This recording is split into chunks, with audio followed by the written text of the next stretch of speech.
अध्यक्ष महोदय, हेच बोलत असताना सगळे जिथे आपण पाहतो मुंबईत आज एक महत्त्वाच्या विषयावर तुमचं लक्ष आकर्षित करणं गरजेचं आहे. कारण ठीक आहे, मी पर्यावरणावर बोललो, BSTवर बोललो, मी आज हॉस्पिटल्सवर बोललो, शाळेंवर बोललो, नगरसेवक नाही त्याच्यावर बोललो. पण नगरसेवक नसताना अध्यक्ष महोदय, मुंबईमध्ये 2022-23 साली जो रस्त्याचा मेगा स्कॅम झालाय ह्याच्यावर देखील बोलणं गरजेचं आहे अध्यक्ष महोदय. अध्यक्ष महोदय, 2023 साली जानेवारीमध्ये म्हणजे ऑगस्टमध्ये 22च्या 2 टेंडर आले होते, ती रद्द झाली. 2023च्या जानेवारीमध्ये 15 जानेवारीला मी सगळ्यांना अवगत करत होतो, मी ओरडून सांगत होतो की 5 लाडके कॉन्ट्रॅक्टर्स, त्यांची नावं मी घेत नाही कारण माझं युद्ध हे कॉन्ट्रॅक्टर्स सोबत नाही आहे, माझं युद्ध हे सिस्टीम सोबत आहे. मी इथे कोणाची नावं पण घेणार नाही कारण मला कोणाला टार्गेट करायचं नाही. पण अध्यक्ष महोदय, 5 कॉन्ट्रॅक्टर्सना कधी नव्हे तसं मुंबईमध्ये 5 एरियाज बनवून दिले 5 पॅकेट्स. आणि हे 5 पॅकेट करत असताना जवळपास आपण पाहतोय हे टेंडर जे होतं ते 6080 कोटीचं होतं. अध्यक्ष महोदय, आपण असाल अनेक इथे आमदार आहेत मुंबईतून आलेले ज्यांनी मुंबईत नगरसेवक म्हणून काम केलेलं आहे. कधीही याच्या आधी आपण सत्तेत होतात, सत्तेत नव्हतात, सगळ्या बाजूनी मुंबई महानगरपालिका स्टँडिंग कमिटी आपण पाहतात, सगळेच पक्ष तिथे असतात. कधीही अध्यक्ष महोदय आपण मुंबईमध्ये मायनर रोड्स असतील किंवा छोटे रस्ते असतात त्याचं कॉन्क्रिटीकरण केलं नव्हतं कारण आपल्या रस्त्याखाली युटिलिटीज असतात, तिथे डक्टिंगसाठी जागा नसते. मध्यंतरी मागणी केली आम्ही आयुक्तांकडे, दोन्ही पक्षाच्या लोकांनी केली, ती त्यांनी आत्ता मान्य केले सद्यस्थितीला. ते तरी देखील पुढचं काय हे अजून चित्र तसंच भुरकट आहे. पण अध्यक्ष महोदय, एकतर मायनर रोडचं कॉन्क्रिटीकरण घेतलं. दुसरं म्हणजे आपल्या इतिहासामध्ये मुंबई महानगरपालिकेच्या इतिहासामध्ये ॲडव्हान्स मोबिलायझेशन फंड 10% कधीही दिला नव्हता. हा ॲडव्हान्स मोबिलायझेशन फंड जेव्हा तुम्हाला ग्रीनफील्ड रस्ते असतात, हायवेज बनवायचे असतात तेव्हा दिला जातो. मुंबईसारख्या शहरामध्ये कधी दिला नव्हता. हा ॲडव्हान्स मोबिलायझेशन फंड 10% दिला. त्यानंतर आपण पाहतो हे जे कार्टेल होतं, हे 5 कॉन्ट्रॅक्टर्सचं कार्टेल कसं केलं त्यांनी अध्यक्ष महोदय. कॉन्ट्रॅक्टर A 4.5% अबवला त्यांना मिळाले, बाकीच्यांनी काय भरलं होतं 10.80 आणि दुसऱ्यांनी 13.40. कॉन्ट्रॅक्टर B, मी मुद्दामून नावं घेत नाही कारण माझं युद्ध हे कॉन्ट्रॅक्टर सोबत नाही. कॉन्ट्रॅक्टर Bनी पहिलं पाकिट जे होतं ते 8.10ला भरलं होतं, दुसरं पाकिट 6.75ला भरलं होतं.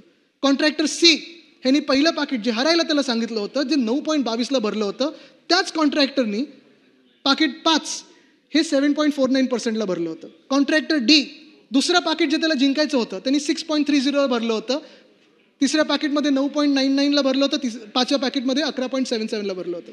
आणि कॉन्ट्रॅक्टर E पाकिट 2 हे 11.30ला भरलं होतं, पाकिट 3 हे 7.20ला भरलं होतं, पाकिट 4 हे 13.71ला भरलं होतं आणि पाकिट 5 हे 14.40ला भरलं होतं. मुळात जर हे आपण पाहिलं तर हे प्रत्येक कॉन्ट्रॅक्टरला त्यांनी सांगितलं होतं की तुम्ही एक पाकिट कमी ह्याच्यात भरायचं, बाकीची 3 पाकिटं जास्ती भरायची, म्हणजे तुम्ही त्याच्यात हराल पण तुम्हाला एक पाकिट मिळालं. ठीक आहे, हे सगळं झालं. जेव्हा मी ऑब्जेक्शन घेतलं होतं मला आयुक्त तेव्हा उत्तर कशावर द्यायचे तर ट्विटरवर द्यायचे. आणि ट्विटरवर आल्यानंतर आम्हाला सांगितलं गेलं होतं की नाही आता 6080 कोटी नाही, हे जे एस्केलेशन आहे म्हणजे हे प्रत्येक पाकिटमध्ये एस्केलेशन पण केलं होतं. एक तुमची स्टँडर्ड रिवाइज्ड रेट असतो, तो रिवाइज रेट त्यांनी 20%नी वाढवलेला. म्हणजे तुम्ही विचार करा, पहिलंच 20%नी जास्ती, त्याच्यात अधिकचे हे पैसे. स्टँडर्ड रिवाइज रेट वाढवल्यानंतर लोएस्ट बिडरला त्यांनी 4.5, 6 साधारणपणे 4 ते 7%च्या मध्ये जास्तीचे पैसे देत होते. आम्ही ऑब्जेक्शन घेतल्यानंतर सांगितलं महापालिकेने की नाही हे चुकीचं आहे, आता स्टँडर्ड रिवाइज रेटलाच आम्ही देऊ, हे बिडिंग प्रोसेसमध्ये आम्ही जाणार नाही, ह्या 5 कॉन्ट्रॅक्टर्सना 5 देऊ, ॲडव्हान्स जास्तीचे पैसे देणार नाही, एस्केलेशन देणार नाही. मग अध्यक्ष महोदय, जर एस्केलेशन देणार नसाल, स्टँडर्ड रिवाइज रेटलाच देणार असाल, मग तुम्ही कसं सांगता हे बिडिंग झालं? म्हणजे तुम्ही ठरवलं की तुम्ही अमुकाला 3 रुपये, अमुकाला 5 रुपये, अमुकाला 2 रुपये, अमुकाला 6 रुपये. बिडिंगच जे तुम्ही मान्य करत नाही आहेत, बिडिंगच सांगताय तुम्ही की हे खोटं ठरलेलं बिडिंग आहे माझ्या आरोपावर, मी आरोप केल्यावर आणि सगळ्या विरोधी पक्षांनी आरोप केल्यानंतर. मग हे बिडिंग झालंच कसं? हे बिडिंगच होऊ शकत नाही. हे सेट टेंडर आहे, हे सेट कार्टेल आहे. 5 लोकांना त्यांनी ठरवलं की तुम्ही इथे कमी भरायचं, इथे जास्ती भरायचं आणि नंतर सांगितलं की नाही आता तुम्हाला एवढेच पैसे मिळतील. 1000 कोटीची तफावत होऊ कशी शकते? 5000 कोटीला नंतर ते टेंडर गेलंय. अध्यक्ष महोदय, 6080 कोटीचं टेंडर जेव्हा 5000 कोटीला जातं आणि महापालिका सांगते की नाही आता जसे आलेले रेट्स ते देणार नाही, जे आम्ही ठरवतो ते रेट्स देणार, म्हणजे कॉम्पिटिशनच कुठे झाली? मुळात ही टेंडर प्रक्रिया चुकीची झाली आहे, हीच फ्रॉड झालेली आहे अध्यक्ष महोदय. पण हे प्रश्न विचारायला अनेक नगरसेवक जे स्टँडिंग कमिटीमध्ये असायचे, जे इम्प्रूव्हमेंट कमिटीमध्ये असायचे, दोन्ही बाजूचे जे नगरसेवक असायचे अध्यक्ष महोदय, ते नसताना आज आयुक्तांना प्रश्न विचारते तरी कोण? आज ह्या AMCला प्रश्न विचारते तरी कोण? आज आपल्या मुंबईचे साधारणपणे जेव्हा 5,000 कोटी असेच उडवले जातात, ॲडव्हान्स मोबिलायझेशनमध्ये असेल, ह्या जास्तीच्या पैशामध्ये असेल, आज प्रश्न विचारते तरी कोण? मग दक्षिण मुंबईचे जे कॉन्ट्रॅक्टर होते, जो आमचं दक्षिण मुंबईचं पॅकेट घेतलं होतं, जिथे माझा मतदारसंघ आहे, अध्यक्ष मोदींचा मतदारसंघ आहे, त्या मतदारसंघातल्या कॉन्ट्रॅक्टरनी सांगितलं मला काम जमणार नाही. आणि साहजिक आहे, कारण हे सगळे मोठे कॉन्ट्रॅक्टर्स आहेत, त्यांना छोटी छोटी कामं रस्त्याची जमत नाहीत, मायनर रोडची जमत नाहीत. त्यांनी सांगितलं आम्हाला जमत नाही, आम्ही काम गिवअप करतो. अध्यक्ष महोदय, रस्त्याची कामं अशीच खोळंबून पडलेली आहेत. प्रत्येक आता 3 पाऊस ओलांडून गेले, आम्हाला पावसाच्या आधी सांगतात नाही आम्ही सेफ स्टेजवर आणलं, पण कॉन्ट्रॅक्टर आहे तरी कोण? दुसरे कॉन्ट्रॅक्टर एक आहेत ज्यांचा पूल मला वाटतं रायगडमध्ये पडला होता, त्या कॉन्ट्रॅक्टरला इथे पेनल्टी लावलेली आहे.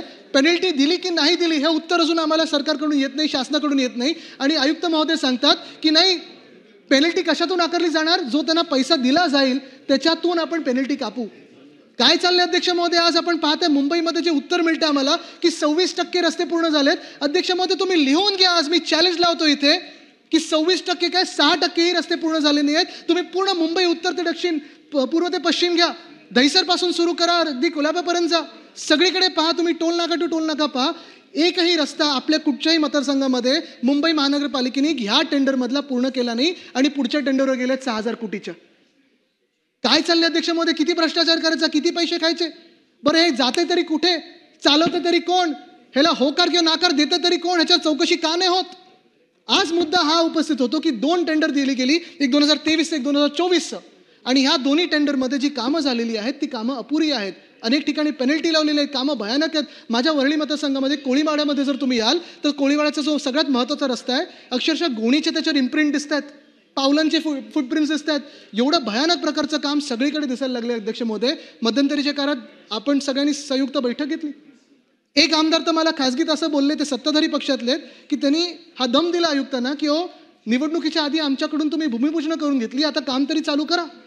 झाले 6-8 महिने झाले निवडणुकीला. मला नाव नाही घ्यायचं त्या आमदारांचं, आहेत ते इथे. पण मुख्य गोष्ट हीच आहे की दुर्दैव हे आहे आपल्या राज्याचं की आज नगरसेवक नाही. ठीक आहे, अडचणीत नाही आणायचं मला, त्यांचं खास प्रेम आहे माझ्यावर, दुसरीकडे असले तरी ठीक आहे. पण कारण मी वचनपूर्ती केलं त्यांना विचारा.